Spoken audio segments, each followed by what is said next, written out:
I should have a timer. I don't even know where I left off. But anyways, wouldn't you love it if I was done? Like if you came back and I was like, so I'm done. Yeah, the time that you guys were gone, I am done. So thank you very much. I would love that.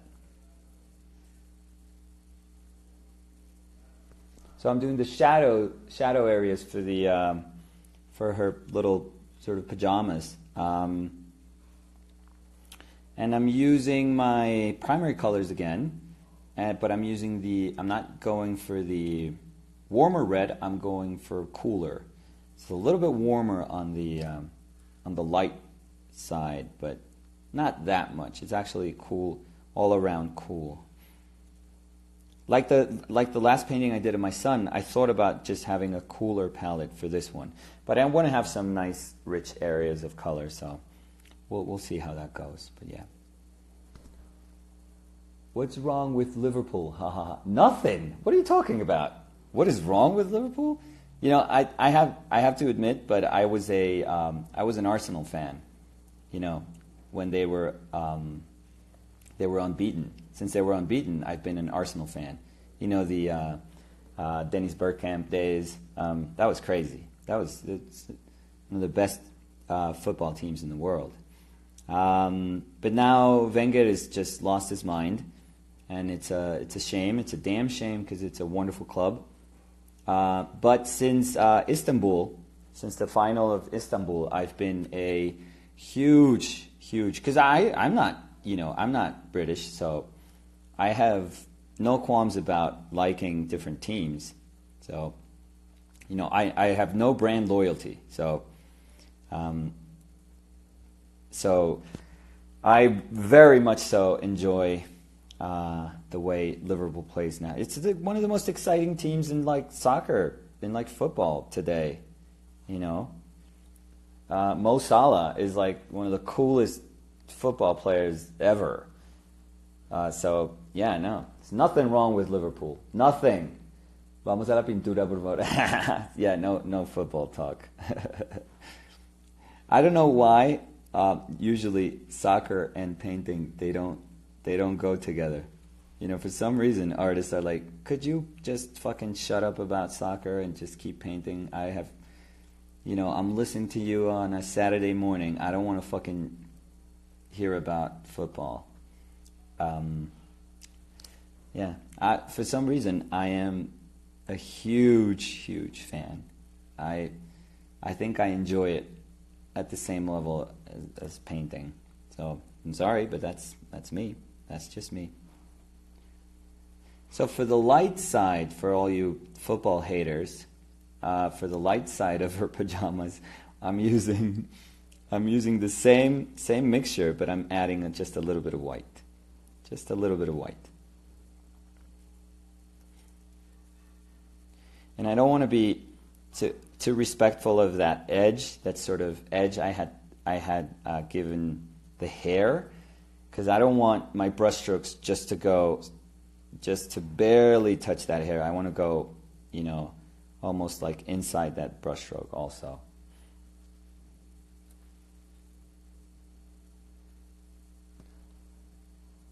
¿Usas pincel de pincel duro? Sí, uso pinceles de cerda también. Ahorita de pronto uso como para la cara. Lo que pasa es que estas pinturas, como son tan pequeñas, los pinceles de cerda dejan unas marcas que se sienten como mucho más agresivas que las marcas de un pincel suave. Entonces trato de usarlas cuando siento que quiero tener esa textura, pero por lo general estoy usando pinceles más suaves, que igual como estoy usando pura pintura, digamos que no se siente como una pintura como estirada, como si estuviera tratando de abarcar un área demasiado grande con mi pintura con un pincel suave, sino que se siente que realmente estoy usando el color, entonces el mismo color le da cuerpo, así sea con un pincel suave. Pero sí, ahorita voy a decir para la cabeza en algunas áreas uso un pincel más duro.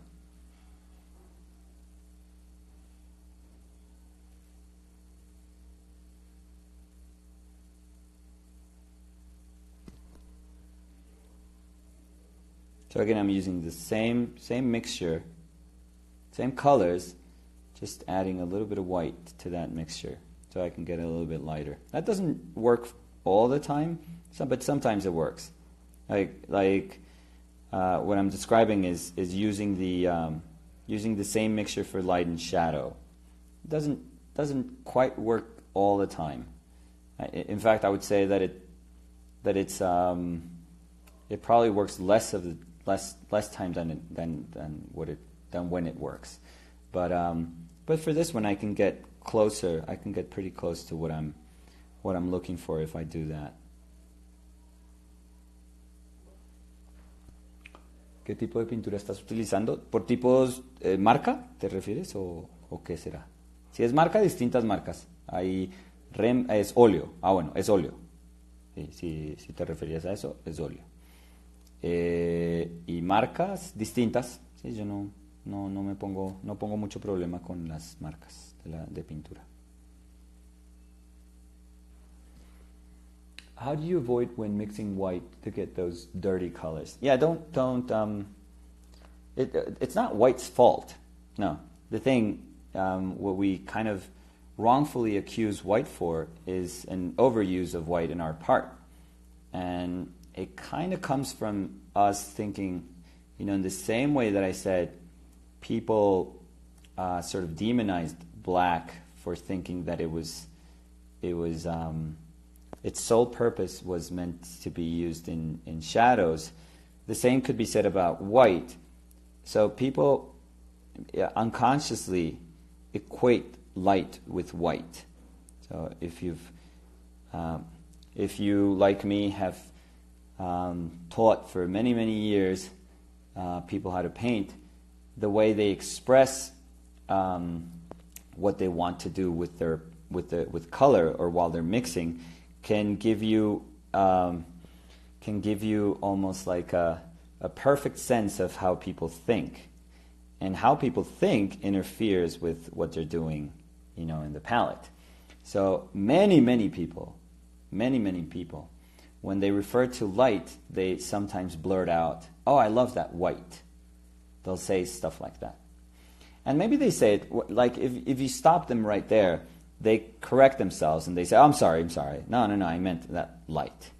But the fact that your mind goes straight to that color to interpret light just means that there's a really high chance, really high possibility that when you're working, every time you see something that's light, you're going to wrongfully start equating it with white.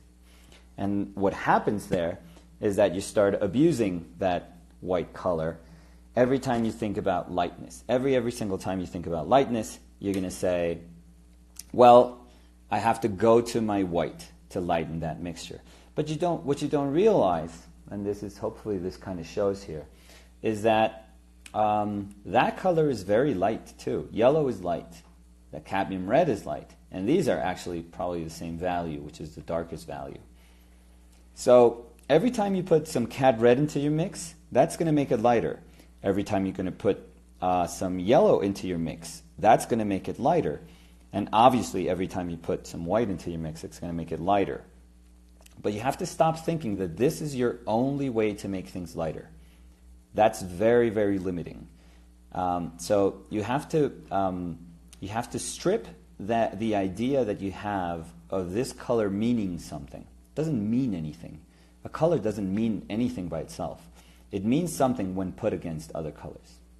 So that's the value of having a palette. So stop thinking about that, and you'll start realizing, and eventually you're going to start noticing that, maybe you can go to your yellow to lighten something. Maybe you can go to your red even to lighten something. If you do that, you'll get less chalkier colors, which are probably what you're referring to as dirty colors.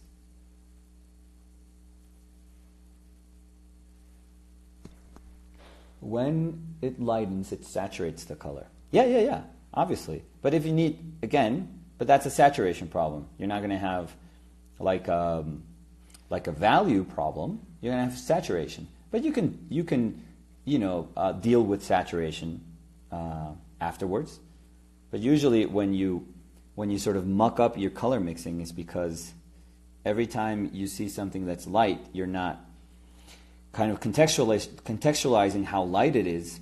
You're just equating it with white, with your white. So you have to be... I remember, it happens to all of us. Don't think that, like, for the people that right now I just describe something and you go like, oh, fuck, that's me. Yep, that's me.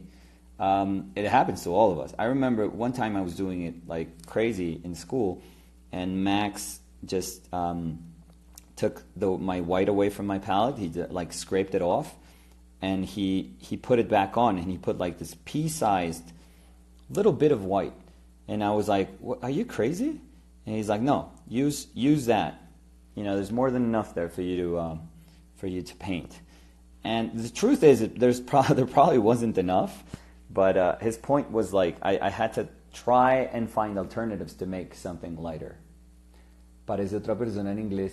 Sí, de pronto más, pues es que yo hablo es español. más formal en inglés y en español. Sí, buenas, ¿cómo están todos? Ah. Sí, vamos a ver si puedo tratar ¿de qué? De ser más consistente con la expresión y el idioma. Do you ever use Gamsol or turpentine? Yeah, I used it for years, decade. I mean, but I don't like solvents. I don't. I mean, in terms of my own work, I used to when I came back home from New York, I used to live with my parents, and my room was big enough, but it was still small enough, and I was doing small enough to work on like really big paintings, but I wanted to do a really, really large painting, around like, what was it, over like 10 feet by 10 feet. So, and I was sleeping with this painting, and I was using very traditional mediums, very, very traditional mediums. And my throat, I would have to sleep with my window like cracked open, because my throat was killing me. It was killing me, and it was killing me more so from the solvent than from the other mediums. But you know, everything has medium. Like even a varnish will have everything has solvent. I'm sorry. Even varnish will have solvent in it. So I remember I would wake up and my throat was just. I mean, it felt like on fire. And I was stupid. I didn't stop using any of those things. I kept on painting these. I eventually did like 2 paintings of that size. And, you know, I wish like the story could stop, would finish by me saying, and from then on I never used solvent. No, I kept using solvent for years after that. But eventually I was like, this is kind of stupid. This is getting kind of stupid. What's the whole purpose of a solvent in my work? And again, you can get those really nice drips, you know, those people that like kind of like this flowy, drippy painting. You can get that. That didn't really interest me, so I was like, so that's not it. You clean your brushes with it, so I was like, okay, but do I have to? What if I just use soap and water? Like, would that be enough? And I realized that yes, that's enough to clean your brushes. And then I said, well, you have to use it. Like if you want to use, let's say more traditional mediums, you have to use solvent so that you cut the body of, for example, the stand oil down. Stand oil has wonderful body, but if you use it, you can't use it straight because it's like molasses. It's like honey. So I started saying, well, yeah, I would have to sacrifice my, using traditional mediums, and I weighed it all, and I did. I said, well, this is worth it. This is not worth just having this crazy ass, sore throat over. And so I stopped using them, and I kind of stopped using them altogether. I replace them with like liquid, which has liquid is not perfect, not at all perfect. It has its own solvents in it. It's highly toxic also. It's flammable also. So it's not like it was I went from a great thing. I went from a really terrible thing to like something far better. No. I started using liquid, and I've stopped. I've been using it for years now, really. And at some point, I was like, what if I use straight paint? I mean, straight paint has oil in it. It already has medium in it. With if you think of the oil in your paints as medium. So what if I use that? What if I use it straight? What am I missing? Well, and again, you have to weigh everything. So, well, I can't glaze. And then I would say, when have I ever glazed? Like, when have I ever truly glazed? And I've never really, really glazed in my life. So I was like, okay, so I would miss glazing, which I don't do. What else? I don't know. So I stopped. I have done, if you kind of follow my work, I have done paintings where I use a wax medium. But again, that's a very traditional medium. It has solvent in it because it has varnish. It has wax, which isn't that bad, but you have to use turpentine, and I use oil with it. So again, these are choices. These are choices made by years of working, after years of working, and just putting everything in a balance and saying, do I really need this with what I want to do today, nowadays? And my answer was no. Like, the benefits didn't outweigh the parts that annoyed me. So I thought, well, just mix paint. What if I mix pure paint? What if I started using just a lot of paint? And I feel much, much more comfortable with that nowadays. So that's my reason. It started off as a health reason, and then it became like a very technical reason also, because I still have to paint. So I had to make a choice, and I feel much more comfortable. Like my right now I'm painting in the apartment I'm living in, and it doesn't smell like paint. It doesn't smell.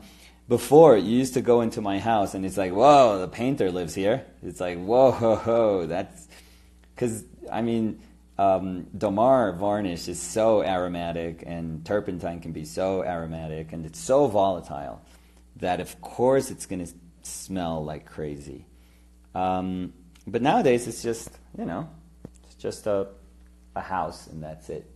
¿Qué papel utilizas para pintar? Estoy utilizando el papel que viene en la libreta, en las libretas de Moleskine. Y yo no las estoy promocionando. Yo ya dije esto como en otras lives, que a mí no me pagan ellos, no me patrocinan ellos, nada. Solo yo con gusto le doy crédito a un producto cuando siento que es bueno. Y ese papel de las libretas Moleskine es muy, muy, muy bueno. La verdad, está hecho como para aguantar que uno le dé muchísimo palo. Qué pena. Qué pena para los que no hablan colombiano. Como para que uno lo agreda mucho y no resiste, es muy, muy resistente. Entonces, sí, uso ese. Sí, o sea, ese lo han usado artistas durante muchísimo tiempo, entonces, o sea, tienen como la tranquilidad de que están usando algo que está hecho como para artistas, digamos. ¿Dónde las consigues? Las consigues en internet, si quieres. Acá en Bogotá las trae, si están en Bogotá, las trae, los importadores son Incanta. Lo que pasa es que terminan siendo súper costosas, como todo en la puerca vida, termina siendo súper costoso. Entonces te valen como 80.000 pesos, cuando en realidad costarían como 60.000 pesos si las compraras directamente. En la página de ellos cuestan como $20. Pero, habiendo dicho eso, son un muy, muy, muy, muy buen producto. No dudo que haya otras libretas que sean suficientemente buenas, pero pues no, pues por lo menos yo no las conozco. Me tengo que poner a probar libreticas a ver.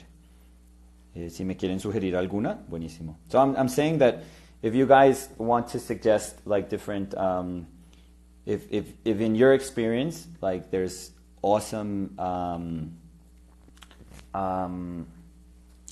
sketchbooks out there that have really cool paper, please suggest, because please like send me a suggestion and I'll try them out. It could be really cool if I can make like videos trying different papers out, and we'll see. ¿Cuántos pinceles he usado? Como 4. So I've used, someone asked how many brushes have I used.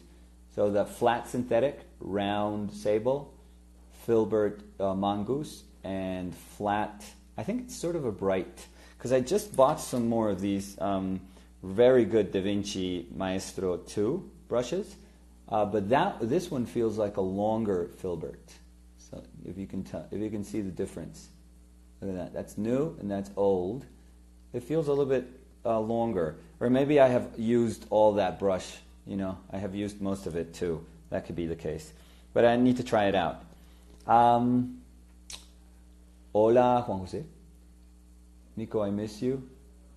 Me empezaré a colar en tus clases de dibujo, okay? ¿Todo bien? Who makes that mongoose one? Skoda. It's a brand from Spain, from Barcelona. It's Catalana. Can you talk about how you get good? Oh, I missed that. I'm sorry. I have a teacher who does all his demos on that brown craft paper, probably not the highest quality surface, but it's archival. I don't know how archival, but because craft paper usually tends to be very acidic. But maybe there's a brand that he or she uses to make those drawings that I don't know about. But if it works, fuck it. If it works for what he's doing, you know, for his demos, like who cares if it's archival? I don't like. I know it's a conversation worth having, but I'm not going to change my mind on it, to be quite honest. One of the arguments that people said to me was like, well, you have to be respectful to your clients if you're selling your painting. You know, you want to sell them something that's going to be that can be there for quite a long time. I get it. Okay, yes, but when you sell something, it doesn't mean that you know something has to be considered eternal. Like, there's dinners that rich people go to that are far more expensive. You know, the plate of food is far more expensive than our paintings. So, and that food is gone in an hour. So that took them an hour to like go through their food. There's cars that are expensive that, you know, people that collect cars, they don't even turn them on the fear of something, you know, an part kind of getting used, and then they have to go look for parts, for vintage parts, and then that whole mess. You know, things are meant to be used. That's my philosophy in life. Like, things are meant to be used. Things are meant to be enjoyed. And if I start thinking about the person that I'm supposedly going to sell this to, while I'm painting, then my priorities aren't straight. That's my whole point. Like, I understand the argument, like, and I honestly feel it's not worth having an argument, because I get it. It's kind of dumb to have an argument with me about the more technical aspects of painting, because I've painted like that for years. For over 10 years, I've painted like traditionally. I get it. Like, I totally get it. But I just don't feel that should be a priority when we're painting. That's just what I feel, honestly. You know, and if you feel like, well, you know, that's kind of, it's shitty of you to then actually sell something afterwards without telling people that this is this is probably not going to last. And my answer would be like, well, what if I tell people? What if is that it? Because that can be easily worked out. You just kind of give people a contract when you sell something, and you tell them, look, you're buying this as is, understanding that this is going to change. This is going to age in the same way you age. So if you buy this, understanding that this is going to happen, and you sell something to somebody and have them sign this and tell them, this is going to live alongside you and grow alongside you and change alongside you. And if people are willing to do that, then perfect. What's the problem? What would be the problem there? But these papers will disappear. I said, you will disappear as well one day. Yes, I will. Yeah. We will all disappear. And if they haven't disappeared and I haven't sold them, you can bury with my paintings. That's totally fine. They have this little oil paper that's a little expensive, but you don't have to prime it. I'm sure it's not archival, but it's kind of fun. Just one less customer. That's totally fine. That's totally fine. Yeah. Like we have to think of ourselves first, and I'm sure that the person that says one less customer here, but I've sold paintings for 20 years, and the paintings are perfectly fine. I've been able to see paintings, the paintings I've done that have decades of being made, and they are perfectly fine. They're as fresh as the day I made them. So, but if if something like that, the philosophy I have on archival qualities, is something that you don't share with me, that's totally fine. I hope you can still enjoy what I do, and you can tell me, okay, I love how you paint, but I don't, I'm never going to buy your paintings. I am totally cool with that. I am totally cool with that. As long as you enjoy what we're doing here, that's totally fine. So, I want to keep the face for the end. I want to keep the head for the end. Ballpoint pen drawing on the wall fade pretty quickly. Yeah. Everything fades. It's all a matter of perspective, of the perspective you have in life. How long is it supposed to last?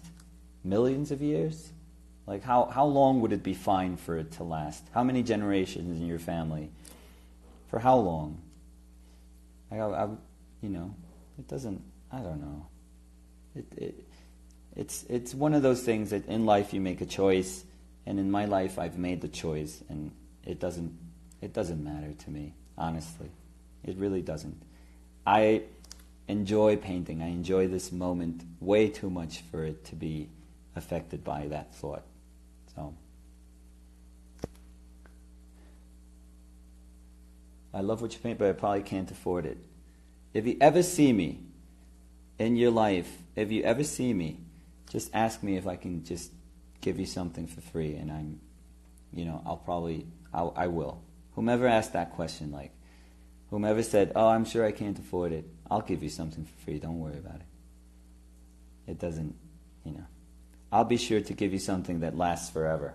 I'll paint differently so that you can have that forever.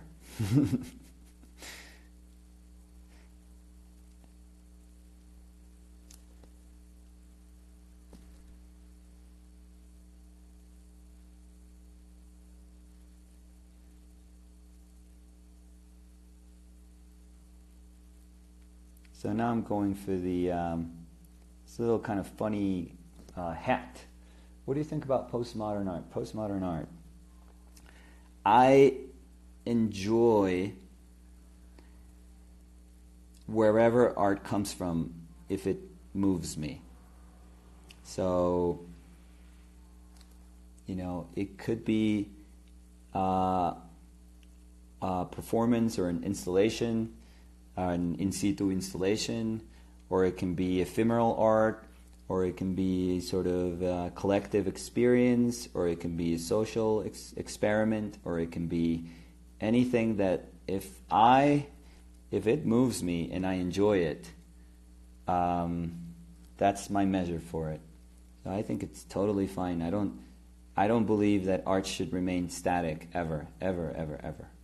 I think the most wonderful thing of art is to question itself, to question everything around it, to question our intentions, to question the market that surrounds it, to question everything, every single aspect of it. So I love that it's in motion all the time. And I'm somebody who respects wherever it comes from. And it's funny because I enjoy it and I respect it, but my choice is to make paintings. My choice is to make these very, very traditional works of art that many people deem as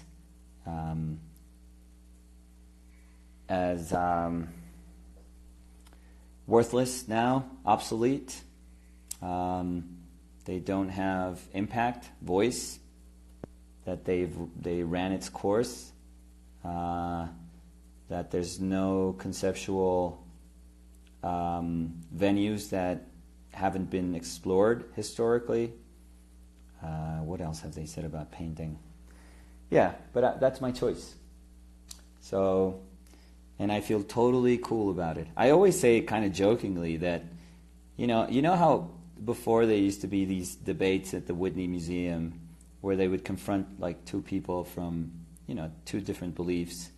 There was usually someone who was more traditional than the other person, in the hopes of just creating this debate. I'm not interested in defending painting. I'm not. I mean, I could go into a debate and the person that I would be debating with could tell me 1,000 reasons why I shouldn't paint. And I would just stand up and say, you know what, you're probably right. But if you excuse me, I have to go home and paint. I don't care. I really don't. This is something that I do. If somebody deems it like that it doesn't have value, then that's fine. I'm not painting for that person. I'm painting for myself. So why would I care about that person? And why would that person think that that their job is to have, to change my mind on something that I love? It doesn't make sense. Like, who am I harming by painting my daughter with like a silly hat? It makes no sense. It makes absolutely no sense. That's why I don't mean to be disrespectful, but I don't think those things are worth debating. Like somebody tells me, well, you should respect your tradition because you're not thinking properly, because you're being stubborn and you're being selfish. Because, like I said, the argument I always hear is like, you were able to enjoy Rembrandt in a museum. Why would you deny people the chance of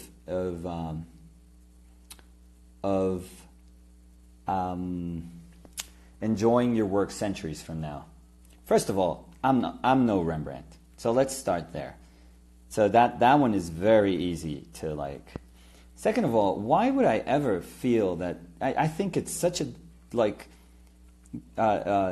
sort of delusional thing to think like, to have this feeling of grandeur, to say, I can't deny the thousands of people that are going to flock to a museum to see my work 500 years from now. I have to think about them, because if I don't think about them, who will?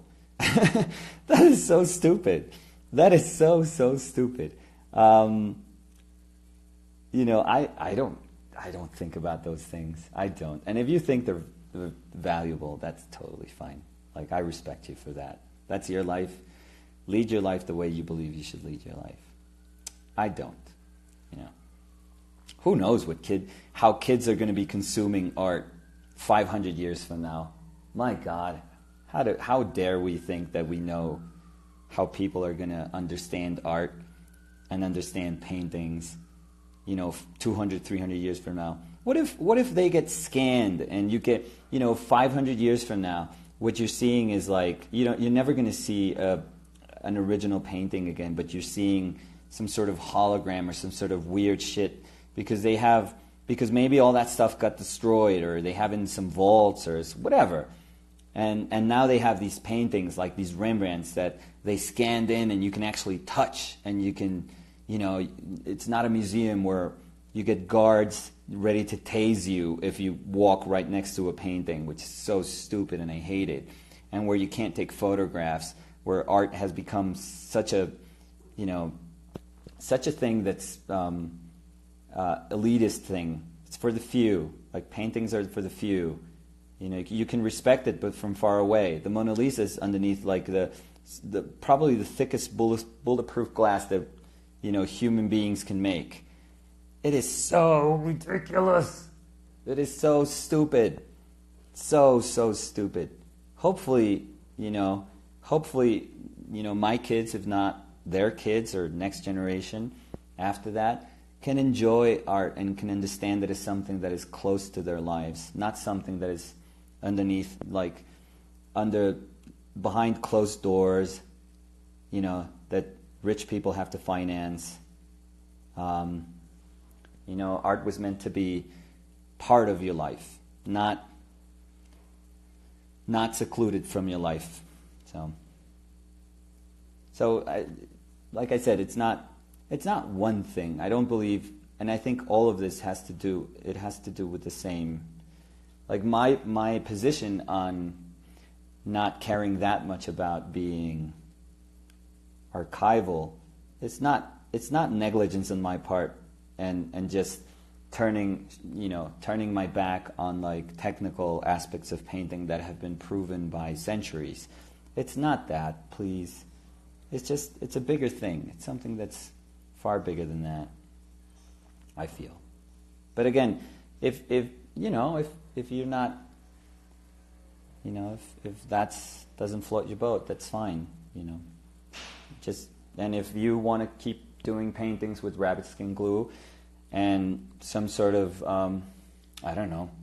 half gesso medium, because you can't use, if you want to be traditional, you can't use lead white as a primer nowadays. You gotta look for something else. Then do it. If you're using universal primers on linen, if you're fine with like art stores charging you, crazy amounts for like primed linen, that's totally cool. If you want to use crazy expensive paint, totally cool. But what does that guarantee?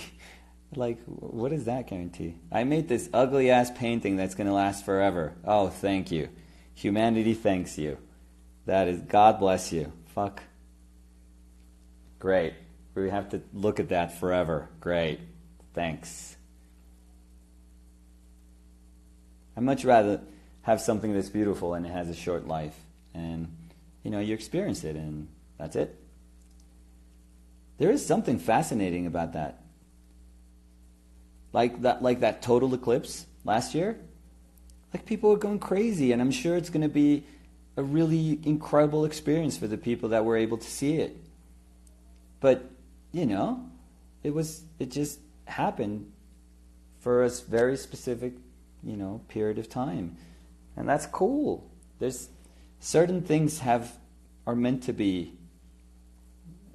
have that lifespan, so. Fuck, I'll promise I'm going to get to that head in like a little bit. In the next 4 hours. I promise. I'm kidding. Nah. Let me kind of do this. I was able to do this far quicker when I was just blocking it in. It's so dumb. We get so dumb when we say like, okay, now I'm going to paint it.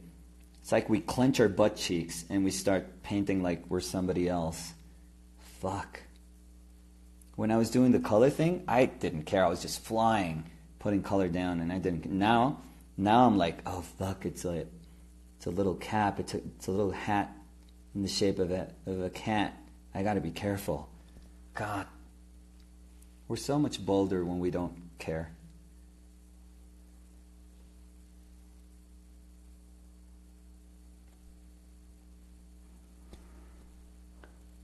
Tam olark. Okay, that I have no idea what you're saying. Tam olark hangi boya Kulayerson. I just murdered your language probably, but sorry about that. Are you working warmer and lighter across the hat? Yes. There is a warmer. I mean, there's like subtle variations within that hat. It's so complex, really. For something so dumb looking, it's really, really kind of rich in terms of how the color temperature changes and the hue changes. So at least it's kind of like fun to paint in that sense. But yeah, I think I made a base. I made something cooler on this side and then a little bit warmer on the other, just a little bit, really. But let me get those. I'm going to try to do this a little bit quicker because it's insane how much time I've lost. I start talking about something, like stuff that's paint related to paint, but not related to this painting. And I sometimes look at the comments, and some people are like, oh, for fuck's sake, just paint. We're paying you to paint. God damn it. He's talking about fucking life again. Shut him up. Just paint, monkey. Paint! I honestly, I can't. I have to do both at the same time. Oh, fuck, I forgot about this light. I have to. That's just me. I never understand painting, outside of my life. So that's my problem. So I have to speak about life in order to paint.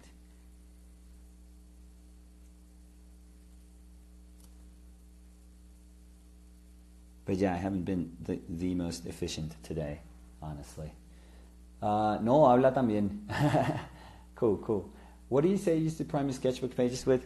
I'll show you in the end. It's called Pebeo. I think it's an Italian brand. So Pebeo, P-E-B-E-O, P-B-O, Pebeo. And I use a product that they make, which is called Bindex, which is pretty much, and if you understand what it is, you can buy anything that just does the same thing.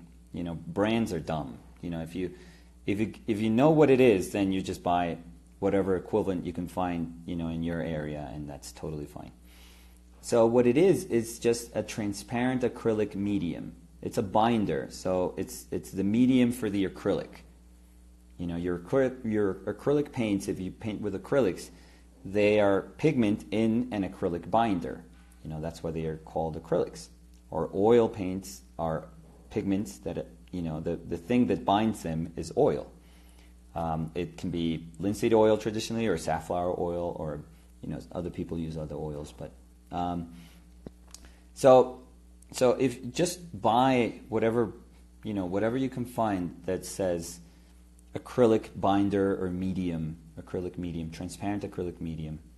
And in a sense, like, it could be gesso, it could be acrylic gesso. If that's all you have, it can be acrylic gesso. It's just that it doesn't have to be.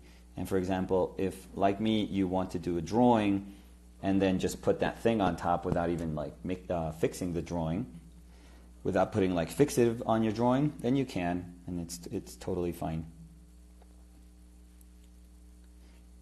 Let me do at least the eyes, and then I'll go to the head. How am I doing on time? I should have a timer. Next time I do this, I'm going to put a timer right next to it, and I'm going to try to push myself to work a little bit quicker, because today, maybe it's because it's Saturday, but Saturday morning, but I'm working like crazy slow. This is so slow. I have to work quicker.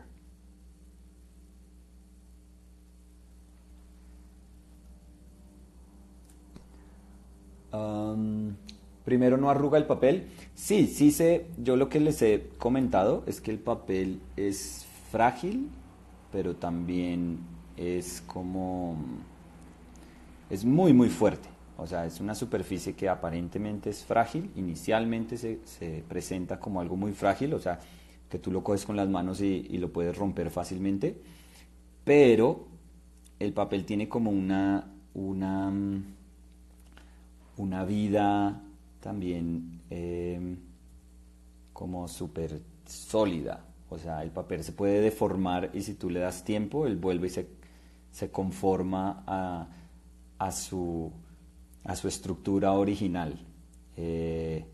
Entonces, nosotros normalmente pensamos en el papel como algo súper, súper frágil. Y sí, sí lo es, digamos, inicialmente. Pero si tú le das tiempo y lo cuidas, el papel vuelve a la estructura que tenía antes. Entonces, ¿a qué me refiero? Si le echas el Bindex, en este caso, ese imprimante acrílico transparente que yo uso, él sí se va como a deformar un poquitico, no se arruga así como loco, o sea, no se encorva así terrible, pero después de media hora de secado, si tú lo prensas o le pones un poquito de peso, él vuelve a ser súper plano. O lo que puedes hacer normalmente es equiparar como las fuerzas. Lo que eso quiere decir es que si tú le echas el imprimante por un lado, sencillamente se lo echas por el otro cuando ya esté seco y el papel vuelve como a retomar su forma.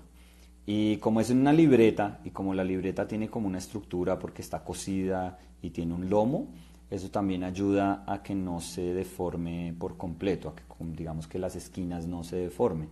Pero si quieres trabajar en papel y no tienes la libreta, pero consigues un buen papel, móntalo como si fueras a montar un papel de acuarela, lo humedeces, le pones cinta, lo pones encima de una tabla, le echas el imprimante y dejas que seque y pintas y después lo refilas, le cortas la cinta, literal como si estuvieras haciendo una acuarela y perfecto, no le pasa nada.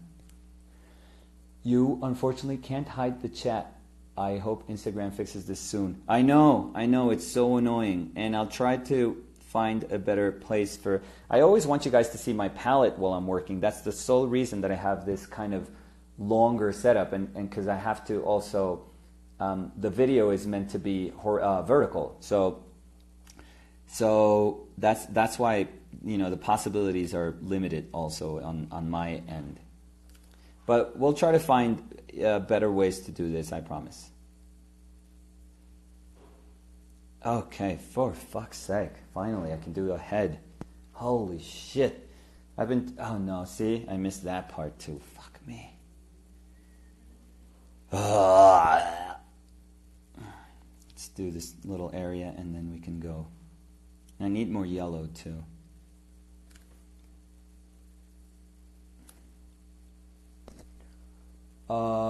Can you talk about what you get good edge control edges?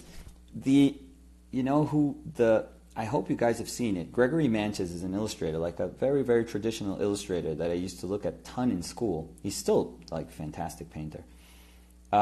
He has a post on a blog. I forget the name of the blog. Something Mud. Maybe someone knows about that. But Gregory Manches does this study on edges that is crazy, crazy complete. It's like he describes so much what you can do with edges and different sort of edges. Because to me, I'm very simple. I'm like, there's hard and soft edges. That's about it. Muddy colors, yes. So look at that blog post, Gregory Manches. Just put Gregory Manches edges, and you'll go to Muddy Colors. Which is a fantastic blog, by the way. And he does this crazy sort of investigation on edges. And it's super, super cool. So I invite everyone to see that. I think he can express that far better than what I'm doing in my painting. But because I usually go with soft and hard. That's all I think about when I do edges. And I'm very simple-minded. So I want harder edges when I want my attention to be centered on that shape, and softer edges when I want it to be, like for example this. I'll show you a dumb little example. That was a dark shape. Like this was a dark shape that was running off to the side. So when I was painting it, I said, I don't want such a sharp edge because there's so much contrast. It's probably the highest contrast in my image is right there, right now. It goes light, very dark, light. So this place in my painting is going to be I almost don't want that much attention on that little area. So what I did, kind of unconsciously, but I was very aware of it, I just dragged my dark on top of that light very lightly, so I get that softer edge right there. See that? I hope you guys can see it. Maybe in the end you can spot it. So I did that little edge, so I don't get that hard edge just going off to the side, because I don't want it. I don't need such contrast and such just hard edges, such attention going there right now. So anyways, so now I'm gonna go for the face. I'm gonna go for that. There's no real darks in there. It's very sort of mid-tone. I'm gonna go for those first. Very cool. They're also very, very cool. So we'll see how that goes. Because I usually I'm very, again, I had very traditional training, so I still think from dark to light most of the time. Most of the time, at least with form, and in form in terms of what I look for in the body. But there are these little moments that are darker. Let me see. So I have a darker mixture here, and I'm going to try to keep darker also. So these are my primary colors, but with cadmium red. And these are primaries with alizarin, so I'm keeping them sort of separate. And I want this to be a little greener. So if I want my puddle a little greener, if I looked at it and if it's a little greener, if it was a little too red or orange, and I say I need it a little greener, you just grab the two other colors that you have in your primary colors, and you just paint it a little bit green, add a little more green.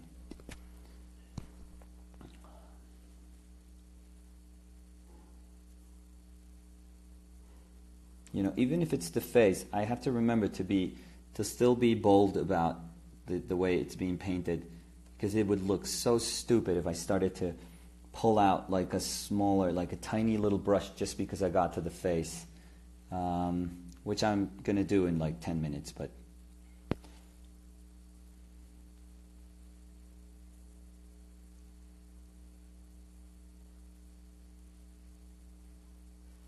see, this is silence means I was concentrating, but I have to learn how to. If I want to stream better, I have to learn how to talk while I'm painting. Ese es que Gregory Menches Above the Timberline. Yeah, sí, ese es él. Es muy bueno, muy bueno. Se los recomiendo muchísimo. Pues a mí me encantaba cuando joven y todavía lo respeto un montón. Se me hace que es un genio ilustrador. Así también muy vieja escuela, pero muy bueno.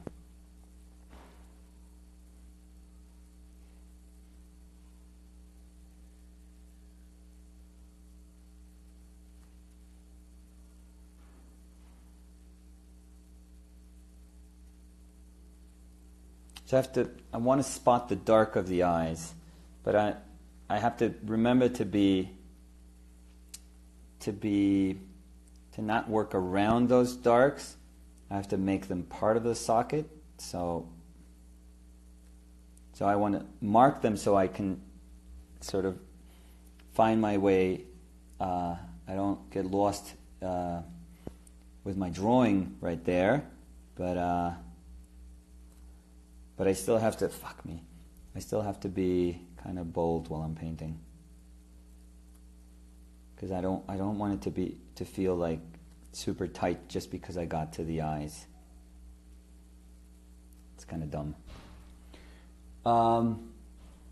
Lo haces perfectamente, hablar y pintar. Uy, pero es tenaz, es súper difícil. Yo trato como de fingir que no.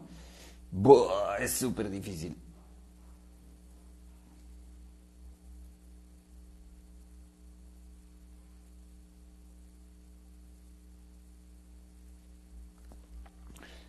Pero ya me tengo. What's your opinion on comic books? I went to school to do comic books.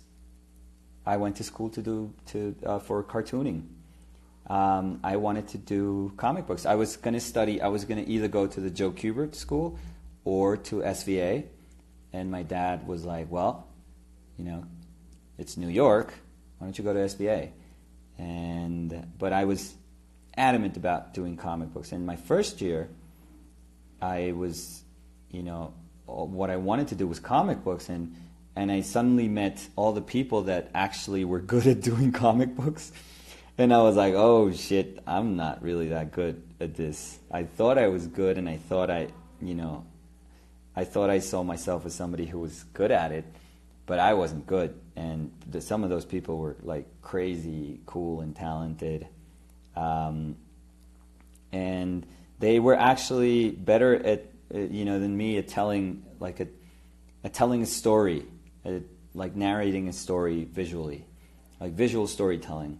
I just wanted to do cool characters, and so I was actually very ignorant about what it meant to be a comic book artist. So I was very confused, and my second year I didn't really know what to do, and I thought about changing my major to illustration, and I went to a painting class. And I didn't know who I was picking when I was picking my class.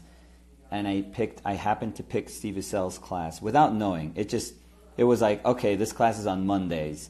And it's what do they call it? Studio class, a workshop class? I don't remember how they referred to it back in school. And I remember coming in and just first class, I've told this story time and again, but first class, Steve was painting. First class, he was already painting. And I just sat down, I saw him paint, and I was like, okay, this is it. This is my life. That's why I'm going to love Steve for the rest of my life, because he's the first person that I saw do exactly what I wanted to do with my life. And just by, he didn't have to speak. He didn't say anything. I didn't know him. I didn't know how good he was. It was out of pure luck and ignorance that I got into his class. And I saw him paint, and he changed my life. And that's it. That was magic for me. So I started with comic books. I realized I sucked, but I still... if I have to be 100% honest, I would never be ashamed to admit that, I read comic books or anything like that, please. But I don't follow it anymore. I follow the Marvel Cinematic Universe, but and I follow video games because I really like them, and now I suck because now I'm older. But I love that I can totally, play something with my son, and I can get what he likes. I can get why kids are playing Fortnite or PUBG or any, whatever they're playing, or Destiny 2. A quick thing on video games. I played Destiny 2 with my nephew, with my 14-year-old nephew, some time ago, and they bullied me. These fucking kids, fuck them. They were bullying me, and I felt bad. I actually felt bad. I'm going to be totally honest.